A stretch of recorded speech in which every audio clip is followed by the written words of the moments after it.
Las noticias en contexto con Adela Coriad. Bienvenidos, feliz inicio de semana. Hoy en Contexto vamos a tratar de analizar la situación en Venezuela, la forma en que debe de continuar la oposición y por otra parte el régimen de Maduro denunciando la intervención de muchos países internacionales, una gran mayoría, y de acusarlos de querer intervenir y de gobernar dentro de su país imponiendo presidentes. También este fin de semana hubo manifestaciones de toda la diáspora venezolana hablando acerca de la importancia de respetar las actas de los votos. La situación en Venezuela está muy crítica porque hasta ahora hay una disputa por quién tiene la verdad con respecto al conteo de los votos y las actas.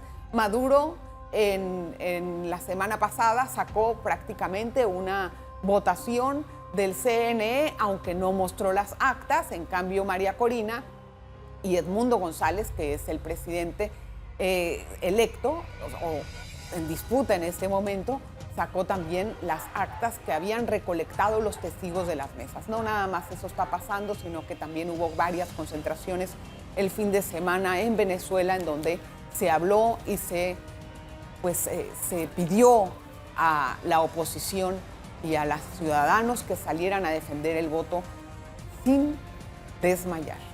Vamos a conversar hoy con el profesor Euclides Tapia. Profesor, gracias. Profesor de la Universidad de Panamá, de Relaciones Internacionales. Está la situación tensa y como que hasta cierto punto estancada en un tema de quién ganó, ¿verdad? Para algunos países de la región, que son también incluso de ideología izquierda, no se debe de hacer ningún pronunciamiento hasta que no se cuenten las actas como con un veedor independiente, pero a eso no está dispuesto Maduro. Yo creo que la oposición no ha dicho no, pero tampoco ha dicho sí. Entonces, ¿qué es lo que va a pasar de aquí en adelante? Bueno, yo pienso que en principio la gestión de estos países, que a mi juicio en realidad es como parte de una política de apaciguamiento que implica acceder a lo que Maduro está haciendo, no adoptar una posición beligerante en relación al fraude, porque eso es lo que hay allí. En principio aparenta que sea una gestión que podría dar frutos, cosa que yo dudo, ¿verdad? Porque él no va a renunciar por vía de la negociación, ni nada por el estilo, nada. De antes que se dieran las elecciones ya se habían dado muestras de la actitud del gobierno de abortar la voluntad popular. Así que este tipo de cosas no creo que lleguen a buen puerto. Él no va a renunciar al poder por las buenas, ¿verdad? La única forma es que se haga lo que él está haciendo. Él se mantiene por la fuerza, pues por la fuerza tendrá que salir, no hay otra. Ahora, yo siento también que la oposición, la comunidad internacional americana y latinoamericana en especial, no ha agotado las gestiones para denunciar públicamente que no hay un aval de América Latina a lo que ellos han hecho. Probablemente en la OEA, donde él tiene un control de los microestados del Caribe, que determinan una elección en la OEA, pero, por ejemplo, la UNASUR, ¿quién está en UNASUR que avalan ese fraude? La misma Venezuela, está Brasil y está Colombia. Pero Brasil no lo ha avalado. Bueno, en la práctica lo está avalando, pero esa es mi calificación del problema, ¿no? O sea, no denuncia lo que está ocurriendo, supuestamente para mantenerte neutral y que te tomen en consideración en el momento o tu opinión de parte del gobierno. Yo creo que Maduro le vaya a hacer caso a Lula, a López Obrador, espera, que no agoté la idea que te dije, o a este señor Petro. Está UNASUR. Llamar a una reunión de UNASUR, tomar la decisión plantear, y en términos más enérgicos, una resolución dentro de UNASUR para aislar a Brasil, para aislar a Venezuela y para aislar a Colombia. Punto. Eso que quede claro. Que a nivel de Sudamérica hay una mayoría significativa de estados que condenan esos actos de Maduro. Inclusive en América Central, que es más complicado, en el seno del Parlacén, también quedan, bueno, pero son foros, quedan aislados con el voto de Nicaragua y con el voto de Honduras, y punto. Tampoco tienen mayoría allí. Así que, por lo menos, bueno, hacer ver a la comunidad mundial que en América Latina, no todo el mundo, o los principales organismos, organizaciones subregionales, avalan ese fraude. Entiendo, profesor, pero hay una cosa, mire. Se habla mucho acerca de... He oído varias corrientes. Una, como usted la propone, que dice que Maduro no se va a ir del poder, pase lo que pase, ellos se van a quedar. Y la otra, que es obviamente la parte de la oposición, que ellos afirman que ellos se van a quedar haciendo manifestaciones, van a ir hasta el final, como dice el dicho de María Corina Machado, para poder lograr que se respete el voto popular. ¿De qué sirve aislar a Maduro de la forma en que podría ocurrir? Dejando a Brasil, a México y a Colombia de fuera como unos posibles negociadores, que eso es lo que los están poniendo. ¿De qué sirve aislarlo a él? Yo creo que es importante determinar si la oposición tiene un plan bien establecido de cómo va a actuar en el escenario actual, ¿no? O sea, el plan B, que obviamente era el que se iba a aplicar porque Maduro no iba a ceder el poder y realizó un fraude. Bueno, la práctica internacional ha demostrado que funciona. Funcionó en la India con Gandhi, funcionó en Alemania, previo a la Segunda Guerra Mundial, ¿verdad? Después de la Primera Guerra Mundial, la zona del Ruhr fue ocupada por Francia y Bélgica, porque Alemania se negaba a cumplir con sus responsabilidades de las reparaciones de guerra producto de lo que había realizado en la Primera Guerra Mundial. Y Francia la ocupó y Bélgica la ocupó. ¿Qué hicieron los alemanes? Algo impresionante. No fueron a trabajar, brazos caídos, se cayó la economía y tuvieron los franceses, que era la zona a Renania, y tuvieron que los belgas ir a Renania para poder explotar esa zona. O sea, si los venezolanos, no solamente el pueblo, la clase media, sino el sector empresarial, establece un plan de enfrentamiento al problema, una lucha de brazos caídos, una paralización económica del país, ¿qué va a hacer? Los va a matar a todos. Entonces, eso depende cómo se esté organizada la oposición, cuáles son los pasos a dar para poder quebrar el control. Esa es una parte importante, porque hay que ver la estrategia, además de las marchas, cuál puede ser. Voy a hacer una pausa y vamos a regresar enseguida. Hoy en este programa también vamos a tratar de analizar la situación en Medio Oriente, que está muy tensa. En breve regresamos con En Contexto. Hoy en Contexto analizamos dos situaciones, dos conflictos. Uno, el de Venezuela, que está aquí mismo al lado, y más adelante vamos a tratar el tema de Medio Oriente, que se está poniendo muy, muy tenso. Profesor, dígame una cosa, en este momento, ¿valdría un conteo de las actas ya después de todo lo que ha pasado? Las actas ya están contadas, ya han sido públicas. No han publicado por parte de la oposición el sí. oficialismo no. Sí, bueno, no, pero bueno que lo haga. Okay. A ver si coincide con lo que tiene la oposición. Obviamente que no va a coincidir, imposible. Ya tiene que estar alterado. Pero tengo otra pregunta, siendo de abogado del diablo. ¿Quién da fe de que las actas que publicó la oposición sean correctas?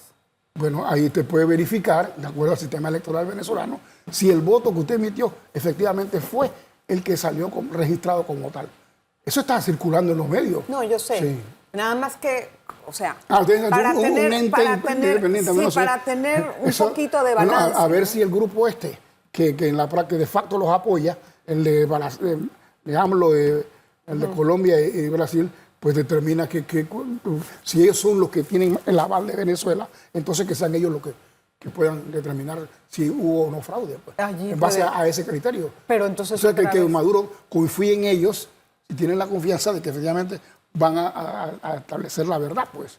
Sí, pero porque no va a aceptar que sean otros veedores internacionales, sino sus proclives a ellos, ¿no? Bueno, debería de ser un ente imparcial, primero que todo. Segundo, aceptar que sea México, Colombia o X el que venga a decirle si ganó uno o el otro, para él es lo mismo, es como la injerencia de otro país dentro de su sistema. Entonces, quien sea, es la misma cosa. O sea, no veo que hay en ese sentido. Hasta donde yo tengo entendido, él no los ha descalificado a ellos y ellos han adoptado una posición teóricamente neutra, precisamente para mantener vigente esa condición, entre comillas, neutral, ¿no? ¿Cuánto puede aguantar el régimen en esta situación? Yo pienso que si se plantea una huelga de brazos caídos, tipo la que presentó Gandhi, en un mes y medio, esa economía está paralizada completamente y puede crear un caos que obligue pues, a tomar una decisión por parte del gobierno y de las Fuerzas Armadas en particular, que ese es su sostén principal. Sí, ahí está el sostén vamos. de la fuerza, ¿verdad? Porque un país no puede vivir en condiciones de paralización completa para económica. eso tendrían que tener un colchón, por lo menos las personas que van a hacer una huelga de brazos caídos. ¿De dónde van pero a se sacar? aguanta, ¿cómo es posible que no pueda? Se aguanta una guerra. ¿Cuánto se ha aguantado? Y no se va a aguantar 1, 2, 3 meses. Oiga, profesores, ¿de qué vive uno? Bueno, hay que prepararse para eso. Ellos no van a soltar el poder por la buena, jamás lo va a hacer. Además tienen apoyo inmediato de China, de Rusia, que están detrás de él, del mismo Irán, ¿no? Que eso es pues sus fundamentales apoyos externos. Ahora, profesor, ¿y ellos no les pudieran suplir financieramente Claro mientras que a él ocurre sí, eso? a él sí, Entonces, sin duda. ¿de qué sirve ese...? Sí, pero un país no puede mantenerse paralizado. Profesor, ¿el ejército qué rol va a jugar? ¿Va a continuar leal a Maduro? Esa es una incógnita que nosotros acá no vamos a poder resolver. Esa es una alternativa, ¿verdad? Un escenario a contemplar que el ejército definitivamente le quite el apoyo. Pero esa es una casta que junto con la de los políticos que gobiernan en ese país es la que está en condiciones, pues, las mejores condiciones económicas y que perderían el poder y que no se sabe inclusive si van a ser objeto de medidas, ¿verdad? Pues, legales, producto de que ellos han usurpado la riqueza de Venezuela. Y las mismas Fuerzas Armadas que están consideradas, y el SEBIN, ¿verdad? Que pues, tienen consideraciones económicas que no tiene el resto de la población, por algo apoyan al régimen. ¿Usted ve probable que...? Muy difícil que haya esa es una alternativa, un golpe interno, pero ojalá pudiese darse. Si eso se da, hasta ahí llega Maduro. ¿Usted cree que hay fisuras en el ejército? Por el momento no se registran. Por el momento. ¿En todos los mandos? ¿O en los campos altos? No, obviamente alto y mediano. No, eso es lo que están mejor. Ya hacia abajo, obviamente que no puede. Pero los de abajo es más difícil que logren una organizarlo, revuelta. lógico. La sostengo inmediatamente. Entonces, con respecto a eso, ¿van a ser capaces ellos de detener a Machado o a González? ¿De cruzar esa línea roja, como dicen? Yo lo veo complicado para ellos. Depende, ¿no? Si el asunto escala a mayores, ellos van a responder en la misma forma. O sea, la práctica está demostrando que Maduro endurece las medidas en la medida en que la oposición también le crea una relación de fuerza equivalente. Si eso se produce en escalada, en incremento, creciendo, eso significa que él va también a actuar de la misma manera. Él no va a aflojar, él va a actuar todavía más fuerte. Se va a atornillar aún más, porque el temor de perder el poder pues, lo va a obligar a actuar así. El hecho de que muchos países hayan reconocido a Edmundo como presidente y no a Maduro es una forma de aislarlo, ok. Pero algunas personas piensan que es un Juan Guaidó II. ¿Usted qué opina? Sí, en principio es así, pero la coyuntura no es la misma, ¿no? Aquella vez fue más cosmético. Hoy estamos ante una realidad una realidad pues, que evidencia que efectivamente hay seguido un fraude y hay más conciencia, aparte, no solamente de los gobiernos, sino de las poblaciones del continente americano y, bueno, y Europa Occidental, de que en efecto la medida de no reconocerlo tiene un valor agregado, ¿no? Es producto de una elección donde hubo un fraude descarado por parte del gobierno. Entonces tiene más legitimidad, ¿verdad? Aunque ese mecanismo pues, se ha demostrado que no lo va a desbancar a él, ¿no? Pero, bueno, sí hay un aislamiento internacional. Son medidas que de presión. Sí, que usted puede usarla pues, como preámbulo para una medida de fuerza. Bueno, vamos a ver qué es lo que va a pasar en Venezuela. Siento que la solución es de fuerza. Sí. Sí, yo siento que la solución es de fuerza. No va a ser negociación diplomática. No, ahí hay que actuar y hay que olvidarse ese cuento de que no la intervención, porque ese cuento de la no intervención favorece a los que están oprimiendo a los pueblos. Entiendo. Entonces los pueblos no tienen derecho a defenderse, que no tienen armas, no tienen nada. Entonces, ¿qué hacen? No sé. Vamos a hacer una pausa y regresamos enseguida. Enseguida volvemos.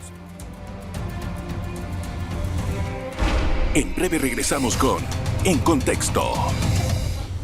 Pasamos ahora a analizar la situación en el Medio Oriente, que está sumamente tensa después de que Israel matara a uno de los grandes líderes de Hamas, que se encontraba en Irán atendiendo una invitación para un cambio de mando. La pregunta es, ¿qué va a pasar? Ya hay varias alertas de diferentes países que abandonen Líbano tan pronto puedan. Hay alertas de Jordania a sus ciudadanos, les advierten no vayas, y también les advierten los que están ahí residiendo salgan. Estados Unidos lo mismo. ¿Qué está pasando, profesor? Bueno, evidentemente la parte que se ha recrudecido, que está cercana a Israel, es obviamente que el Líbano, ¿no? Y que en términos anteriores, en épocas anteriores, Israel ha enfrentado también a fuerzas adversas en ese país, inclusive llegando hasta su capital. Yo no descarto que esto se vuelva a repetir, porque ahí hay una guerrilla proxy que utiliza Irán en contra de Israel y que está actuando. Hezbollah. Sí, correcto. Ya abiertamente en zonas pues, que está bajo control israelí. Así que Israel va a dar una respuesta, eso no hay que dudarlo. Primero que todo está esperando la respuesta de la contraparte. ¿O usted cree que ellos van a atacar antes? Hace poco ellos atacaron un campo de fútbol, un hermano. Sí, es correcto. Niños. Pero después mataron al líder. Sí, ajá, claro, pero eso no es que la respuesta fue al asesinato de Haniyeh. Obviamente que no, ya lo tenían, eso ya estaba seguramente. planificado, obvio, ¿no? Sino que, bueno, eso incrementa la pugna en un país que tiene frontera con Israel. Y como quiera que ese país está prácticamente controlado por Hezbollah y es aliado de Irán, pues Israel va a dar respuesta. E Irán también entonces responderá ya en una segunda condición. Primero fue el asesinato de Haniyeh y ahora la ocupación del sur del Líbano. Entonces hay dos razones que podían provocar una intervención de Irán. Okay, ahora, Irán ha amenazado reiteradamente que va a hacer eso. Bueno, la última vez hizo disparó, la vez pasada, sacó 300 cohetes y más. Sí, correcto. Así que habría que ver si efectivamente en esta oportunidad, después de la experiencia pasada, tiene la capacidad de enfrentar una guerra con Israel, porque la vez pasada demostró que no la tenía. Sí, pero desestimar al enemigo no es una buena estrategia. No, yo no lo estoy desestimando. He dicho que ellos tienen que estar conscientes que lo que pasó la vez pasada demostró que ellos no están en capacidad de enfrentar a Israel, y mucho menos con apoyo de Estados Unidos y de Inglaterra. ¿Qué van a hacer los países de la región? Israel está rodeado de puros Pienso países que la posición de un país clave como Arabia Saudita es determinante en esto. Arabia Saudita es obvio que no es muy amigo de Irán. No, en lo absoluto. Y no va a estar de acuerdo con Irán en un enfrentamiento con Israel, pero falta ver si se mantiene en una posición expectativa o brinda algún apoyo a Israel en este conflicto. Porque diezmar a Irán significa que elimina un enemigo potencial que tiene en la zona a un país que se considera, ¿verdad?, el país más importante en la zona, inclusive desplazando a Egipto, porque económicamente lo sostiene. Así que para Arabia Saudita, o sea, la posición de Arabia Saudita es fundamental en este conflicto. Bien, ¿cuál va a ser el apoyo de Estados Unidos a Israel o de los países aliados en caso de que esto escale? Por el momento lo que ocurrió la vez pasada, ¿no? Interceptar los misiles que lanza Irán, y si hay un movimiento de tropas, ya eso significaría otra cosa, ¿no? Porque faltaría ver si el ejército israelí podría detener un avance no solamente de Irán, sino de Siria. Decir el Líbano es decir Siria, y decir Siria es decir Irán. Estamos hablando mínimo de 3 países, ¿no?, que intervendrían en una guerra ya desde el punto de vista pues, con el uso de fuerzas armadas movilizadas, ¿no? Pero para Israel, y eso, perdón, profesor, para Israel también sería un poco muy difícil enfrentar otra guerra cuando ya tiene una en Gaza. Así mismo, y tiene otra en Yemen. Es complicado. Entonces, ¿cómo puede hacer Israel? Israel tiene un ejército limitado, muy excelente, pero un poco limitado. Sí, bueno, me supongo que el apoyo de Estados Unidos ellos lo han considerado como fundamental para evitar que... O sea, amedrentar o avinorar a Irán en este problema es importante. O sea, ¿en qué medida Estados Unidos va a ser capaz de anular la capacidad militar de Irán que le haga imposible a ese país un enfrentamiento directo con Israel? Y otra cosa, profesor, ¿qué tan recompuesto está Hamás después de la muerte de varios de sus líderes? Ellos han cambiado, pero eso no quiere decir que se hayan podido, militarmente hablando, habrán podido modificar la cúpula, pero están muy diezmados. Sin embargo, todavía Israel no encuentra a sus secuestrados y el costo, el sacrificio que ha habido, digámoslo, con la población palestina ha sido enorme. Exacto. Sí, sí. Y todavía, y falta ver si están vivos.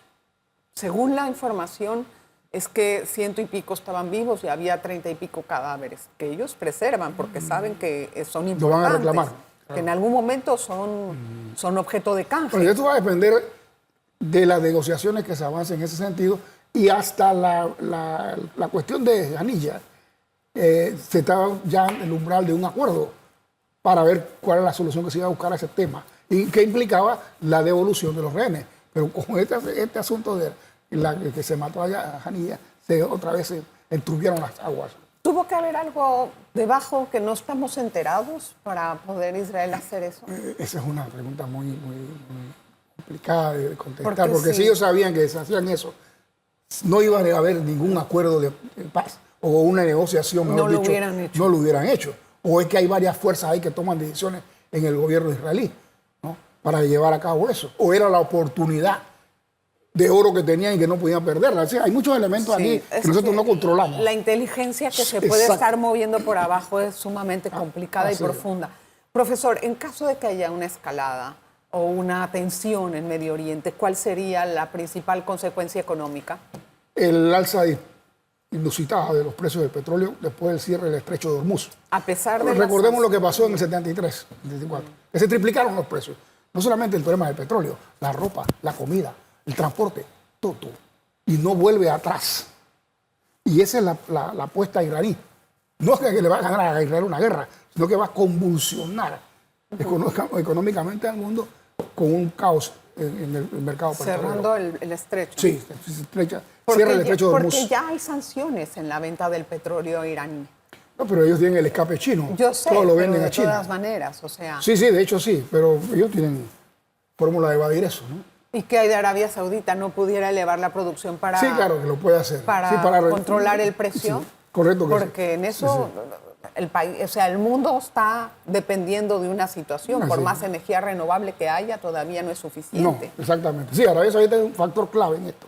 Hasta en ese escenario, ¿no?, de que pueda compensar la retirada de Irán, de Kuwait, porque cerrar el estrecho de Hormuz implica que va a cerrar la salida de petróleo de parte importante de países árabes y de ellos mismos, ¿no? Entonces, el papel de Arabia Saudita es clave, ¿no? O sea, Qué complicado todo, profesor. Sí. Esperemos que haya más tranquilidad y que las aguas se calmen tanto en Medio Oriente como aquí al lado, en Venezuela. Así es. Gracias, profesor, por Gracias a usted. Estar con nosotros hoy en Contexto. Espero que haya sido de utilidad el análisis. Nos vemos la próxima.